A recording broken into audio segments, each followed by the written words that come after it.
Hello and welcome to this pit stop for Dragonfire, designed by Randall, Loren Coleman and Talon Coleman, published by Catalyst Games Labs and Wizards of the Coast. In Dragonfire, 2 to 6 adventurers are going to be taking on one of several adventures over several scenes, controlling a number of characters in the Dungeons and Dragons world.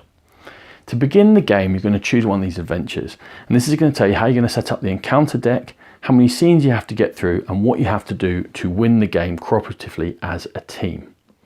And from the encounters, you'll draw them from the deck, and they will go in front of the players. And each player will have to face the encounters left in front of them at the end of their turn. And there are various decks for going to a dungeon, being in the wilderness, being in a city, and other areas. Before a round begins, you're going to draw a Dragonfire card. And Dragonfire cards are going to give you an ongoing negative effect, and then, depending upon the Dragonfire level, possibly 2 or more other ongoing negative effects. And the Dragonfire level is going to be dictated by how many Dragonfire cards are in the discard pile, and that's just going to happen once a turn, ramping up the difficulty as you go through. On a player's turn, they're going to activate any ongoing effects within the game itself, and then they're going to get a chance to play cards from their hand. Now, mostly cards are going to do damage and attempt to defeat encounters. The cards come in the 4 main colours in the game, and they relate to the 4 types of characters. We've got our martial, our arcane, our devotion, and our deception. And the monsters also come in those 4 colours, as do the other cards you can add to your deck, and they all generate how things trigger off each other and activate. And most importantly, when you're fighting, monsters require certain amounts of damage to be done to them. In this case, for these thugs, they need 3 of any colour and 1 specifically martial damage done to them. In this case, our fighter can handle that. We can call these 3 of any damage, and they can do their black damage, and those cards are played and discarded, and the thugs are defeated. Whenever you defeat an enemy, you're going to earn some gold for your entire party. In that case, the thugs gave us 4 gold, and that's handed out evenly to the players around the table, starting with the player who did the damage. Then the characters are going to get a chance to spend some of this money to improve their deck from the market. We'll look across here. They've all got certain damage that they do, as indicated in the top left hand corner, effects of various things in the bottom, and a price in the top right hand corner. This fighter likes to look at this javelin. He's going to purchase it for 2 money. He could have refilled his hand with a couple of cards, given that he had fewer than 3 cards left in his hand at the end of his turn. And as you can see, any purchased cards are going to go directly into his hand, not into his deck. If we move on to the wizard, they're facing the City Watch, and the City Watch require a total of 7 damage, with 1 of them being black, and you must do levels in order when you're tackling any of these monsters with various levels. Now the wizard can do 5 damage, but they've got no black damage. But other players can assist you on your turn by playing cards specifically with assist written on them. The javelin the fighter just purchased can be used on this turn to do that extra black and the 1 extra damage that the wizard requires. This will go back into his own discard pile, and the City Watch is defeated. Now, you don't have to tackle encounters that are facing you on your turn. When we get to the cleric, they don't think they can do much good against this minotaur. However, by having a chat and discussing what you've got, they could maybe do their 3 damage to the half ogre. Whenever you do partial damage to a monster, it's tracked the same way as it is with characters, and you're going to say that level is done by clipping it onto the card, and then maybe on the rogue's turn they'll be able to finish that monster off.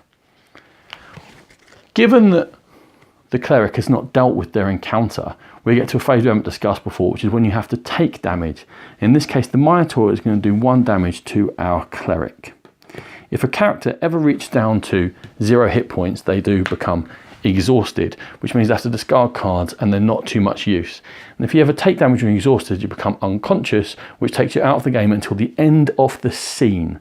Now, how do you end a scene? Well, that's when all the encounters have been defeated and they're out of the game, and everyone gets to take a short rest, which is beneficial to the party. During a short rest, you can remove exhausted tokens. Everyone can. You can heal 1 point, and you're going to get an extra chance to purchase cards from the market deck, which will always have 6 cards available to you.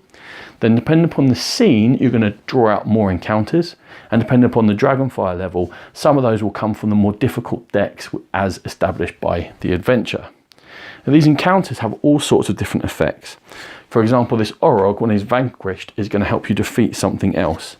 But this swarming skeletons is going to come with tokens with it, And any monsters that have tokens with them, the tokens have their own stats and you have to defeat them before you can actually go on to defeat the card. This red wizard summons another monster to fight alongside them. This Earth from the Cult of the Eternal Flame will prevent you from replenishing your hand.